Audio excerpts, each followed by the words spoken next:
এটারও ওজন কিন্তু 100 গ্রাম। তাহলে 100 গ্রামের মাহাত্ম্য আমাদের কাছে মনে হতে পারে যে কোনো ফ্যাক্টরি না, চুল ছেড়ে এটা হয়তো অ্যাডজাস্ট হয়ে যেতে পারে, কিন্তু কেন এটা অ্যাডজাস্ট হয় না সেটা বন্ধুরা বাংলা বিশ্ব চ্যানেলে আপনাদের সবাইকে জানাই অনেক অনেক স্বাগত। 145 কোটির এই দেশ 7th আগস্ট সকালে প্রতিটি ভারতবাসীর মন কিন্তু ব্যথিত হয়েছে, এবং ব্যথিত হয়েছে সেই ফাইটার মেয়েটির জন্য যার নাম হচ্ছে বিনেশ ফোগাট। বিনেশ ফোগাটকে নিয়ে অনেক ধরনের কোশ্চেন উঠছে। অনেকে বলছে কনস্পিরেন্সি রয়েছে, না ভাগ্যের পরিহাস। অনেকে বলছে এটা কি ধরনের নিয়ম, হয়তো বিজেপি গভর্নমেন্টের কোনো হাত আছে এটা চেঞ্জ করে দেওয়ার জন্য। বিরোধীরা বলছে যে সরকার কেন স্টেপ নিচ্ছে না অলিম্পিক অথরিটির বিরুদ্ধে। আমি অনমিত্র এই সমস্ত কোশ্চেনগুলোর জবাব নিয়ে আপনাদের সামনে কিন্তু চলে এসেছি, এবং প্রথমেই বলতে চাই বিনেশ ফোগাট যে কাজটি করে দেখিয়েছে, সে সোনা নয় জয় করতে পারলেও সে কিন্তু প্রতিটি ভারতবাসীর কাছে চ্যাম্পিয়ন অফ চ্যাম্পিয়ন, এবং এই কথাটি ভারতবর্ষের প্রধানমন্ত্রী স্বয়ং নরেন্দ্র মোদী কিন্তু টুইট করে জানাচ্ছে। বিনেশ ফোগাট আমরা সবাই জানি 2023-এর লড়াকু সেই মেয়েটি যে সেক্সুয়াল অ্যাসল্টের বিরুদ্ধে অলিম্পিক অথরিটির বিরুদ্ধে লড়ে গেছিল দিল্লিতে, যাকে মোটামুটি চ্যাংদোলা করে নিয়ে যেতে হয়েছিল, কিন্তু শুধুমাত্র নিজের প্রতিভা জেদে তিনি কিন্তু আজকে চ্যাম্পিয়ন অফ চ্যাম্পিয়ন, এবং কোটি কোটি ভারতবাসীর মনে স্বপ্ন জেগেছিল যে এই মেয়েটি সোনা নিয়ে আসবে ভারতের জন্য। সোনা পায়নি, কিন্তু অনেক সময় পুরস্কারের চেয়েও বেশি প্রাপ্তি হয়ে যায়। গোটা ভারতবাসীর মন জিতে নিয়েছে বিনেশ ফোগাট। বিনেশ ফোগাট মাত্র 100 গ্রামের জন্য অলিম্পিক অথরিটির কাছে আজকে ডিসকোয়ালিফাই হয়ে গেল। এই 100 গ্রামের মাহাত্ম্যটা আলটিমেটলি কি আমরা পুরো বিস্তারিতভাবে জানবো। দেখুন, 6 আগস্ট বিনেশ ফোগাট যে দুটো ম্যাচ খেললো, 6 আগস্টে তার ওয়েট ছিল 49.9। বিনেশ ফোগাট জেনারেলি 50 কিলোগ্রামের ওজনের ক্যাটাগরিতে খেলছিল, তো 49.9 থাকার জন্য সে সেখানে কোয়ালিফাই হয়ে যায়। সে 16 রাউন্ড হারিয়ে দেয়, এবং তারপরে সে সেমিফাইনালেও হারিয়ে দেয়, এবং ম্যাচ যখন শেষ হয়ে কিছুক্ষণ পরে আবার কাল রাত্রে যখন তার ওয়েট দেখা হয়, তখন কিন্তু দেখা হয় 52.7। ভালো মতন আমি যে তথ্যগুলো দিচ্ছি সেগুলোর উপর নজর রাখবেন। মানে কালকে যে মেয়েটি সকাল 8টায় ছিল 49.9, আন্ডার 50 কোয়ালিফাই হয়ে গেল, রাতে তার হয়ে গেল 52.7, যেটা 2.8 কেজি বেশি। এবং অলিম্পিকের নিয়ম অনুযায়ী যেদিন যার ম্যাচ থাকে সকাল 8টার সময় তাকে সেটার ওয়েট করাতে হয়।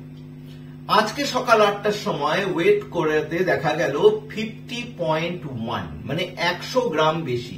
অ্যাকচুয়ালি কি এই 100 গ্রাম? 100 গ্রাম আমাদের কাছে তো মনে হয় কিছুই না, কারণ 100 গ্রামের মাহাত্ম্য এই দেখুন, এটা সানরাইজের হলুদের গুঁড়ো, এর ওজন হচ্ছে 100 গ্রাম। এইটা একটা পেয়ারা, এটারও ওজন কিন্তু 100 গ্রাম। তাহলে 100 গ্রামের মাহাত্ম্য আমাদের কাছে মনে হতে পারে যে কোনো ফ্যাক্টরি না, চুল ছেড়ে এটা হয়তো অ্যাডজাস্ট হয়ে যেতে পারে, কিন্তু কেন এটা অ্যাডজাস্ট হয় না সেটা জানতে হলে আমাকে জানতে হবে। অনেকে বলছে যে অলিম্পিক অথরিটির কাছে এটা নিয়ে দাবি করা উচিত, কিন্তু একটু জেনে রাখা ভালো, এটা কন্ডাক্ট করা হচ্ছে ইউনাইটেড ওয়ার্ল্ড রেসলিং অথরিটি। এই ইউনাইটেড ওয়ার্ল্ড রেসলিং অথরিটি এই নিয়ম বানায় হচ্ছে 1904 সালে। মানে ভাবতে পারেন আজ থেকে 120 বছর আগের এই নিয়ম, যে মহিলারা 6টা ক্যাটাগরিতে খেলতে পারবে এবং 2 দিনের মধ্যে সম্পন্ন হবে, এরকম প্রচুর নিয়ম আছে। এই ক্যাটাগরিগুলো কিন্তু জেনারেলি ভাগ হয় ওয়েটের বেসিসে। মানে একজন খেলোয়াড়ের জীবন ভাবুন তো, যে আমরা যখন ইচ্ছা যা কিছু খেয়ে নিলাম, এবং রেসলিং এমন একটা গেম যে এটা কোনো নয় যে আমি ওয়েট বাড়ালাম, ওয়েট বাড়ালে পরে আমার ক্যাটাগরি চেঞ্জ হয়ে যাবে, আবার আমার খাদ্য দরকার, না হলে আমি শক্তি পাবো না। এক অদ্ভুত মিশ্রণ কিন্তু।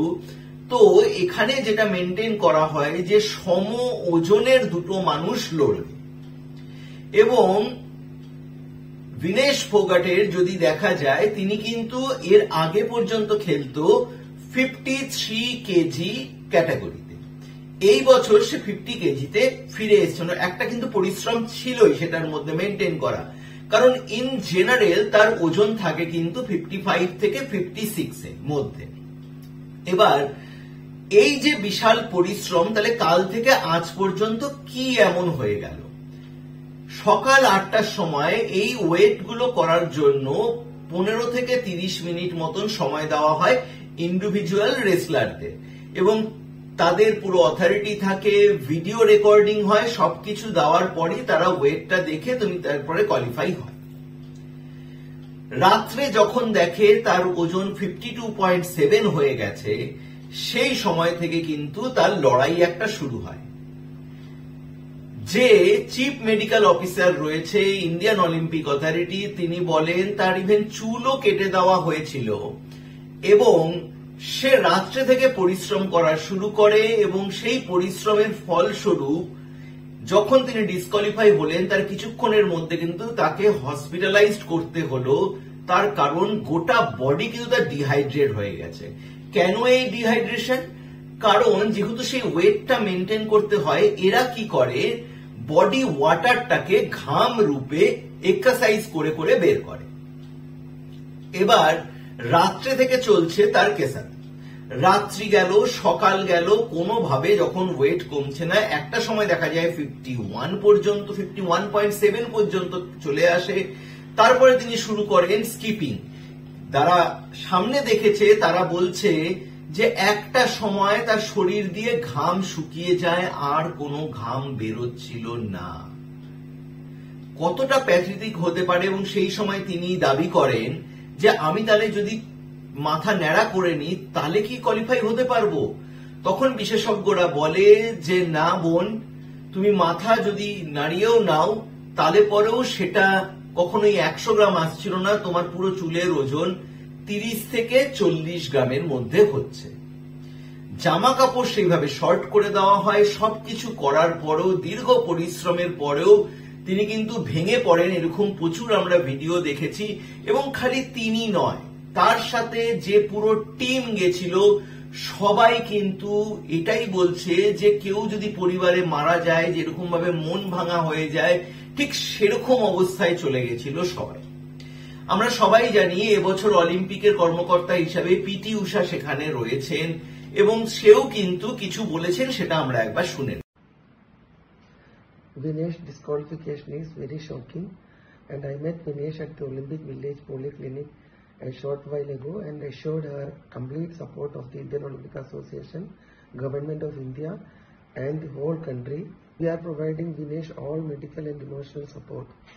The Wrestling Federation of India has filed an appeal to UWW to consider the decision to disqualify Vinesh, and IOA is following that up in the strongest possible manner.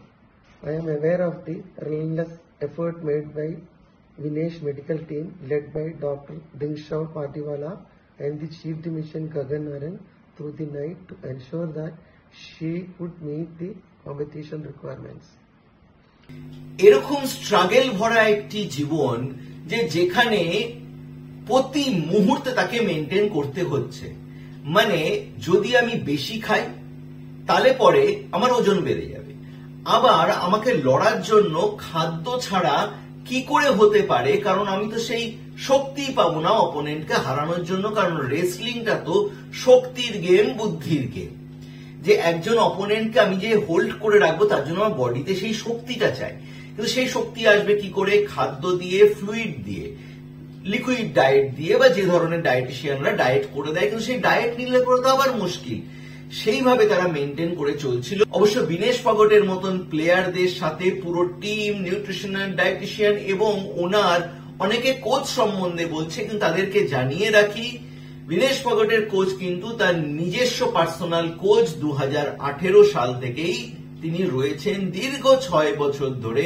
হ্যাঁ, অলিম্পিক অথরিটি বা government of India তার ফিসটা দেয়, but এরকম লেভেলে player হয়ে গেলে পরে কোচটা তিনি নিজেই কিন্তু পছন্দ করেন। সেই জন্য এটার অন্তর্তদন্ত হওয়া দরকার যে কালকে রাতে কি এমন তাকে দেওয়া হয়েছিল যে সেটার জন্য তার ওজনটা এইভাবে বেড়ে গেল। আবার প্লেয়ার হিসাবে দেখতে গেলে পরে তার কাছে মনে হয়েছে যে সত্যিই তো কি এমন আমি খেলাম যার জন্য ওয়েট এরকম ভাবে বেড়ে গেল। তদন্তের জন্য সবাই বলছে, রাহুল গান্ধী থেকে শুরু করে যেটার পুরো কমিটি গঠন করে তদন্ত হওয়া উচিত, এবং যারা বলছে যে বিজেপির এগেনস্টে সেটা না বলে অলিম্পিক কমিটি বরং তার যে টিম রয়েছে তার মধ্যে দেখবে যে ফুডে কি এমন ছিল সেটা কিন্তু জানা দরকার। এবার চলে আসি যে মেয়েটি এত খাটাখাটনি করলো এবং আজকে ডিসকোয়ালিফাই হয়ে গেল গোল্ডের লড়াইয়ে, তাহলে তাকে সিলভার কেন দেওয়া হবে না? এই কোশ্চিনটি গোটা দেশবাসী শুদ্ধ, গোটা বিশ্ববাসীর, কিন্তু ঠিকই শুনছেন, বিশ্ববাসী।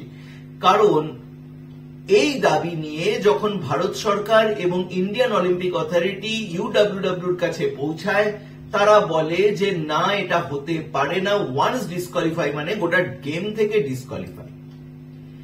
ময়দানে নামেন জর্ডান, যে বিখ্যাত রেসলিং দুনিয়ার যার নাম লোকে বলে স্যার জর্ডান। তিনি বিশাল এক টুইট করেন এবং অলিম্পিকের এই যে নিয়মটি রয়েছে, wrestling authority, specially world wrestling authority, তাদের এই নিয়মটাকে চেঞ্জ করতে তিনি দাবি করেন যে মেয়েটি সিলভার জিতলো তত দূর পর্যন্ত তার যদি ওয়েট ঠিক থাকে, শুধুমাত্র ওয়েটটা গোল্ডের আগে এসে, ফাইনালের আগে সেটা বেড়ে গেল বলে তুমি ডিসকোয়ালিফাই করলে, তাহলে পরে তাকে তুমি সিলভার কেন দেবে না? কারণ এটা কিন্তু যুক্তিযুক্ত একটা কারণ। দেখা যাক যে এই জল কতদূর গড়ায়। উনি সিলভার পাক ভিনেশ ফগাট কি গোল্ড পাক? ঘরের মেয়ে সুস্থ হয়ে ঘরে ফিরুক, গোটা দেশবাসী অধীর আগ্রহে অপেক্ষা করছে, এবং এর মধ্যে কনস্পিরেসি থিওরিটাকে যদি আমি সাইডে রাখি, ভাগ্যটাকেও যদি আমি সাইডে রাখি, আলটিমেটলি একজন প্লেয়ারের জীবনে কতটা ওঠানামা হয়ে সেই ওয়েটটাকে ব্যালেন্স করতে হয় কখনো ভেবে দেখবে।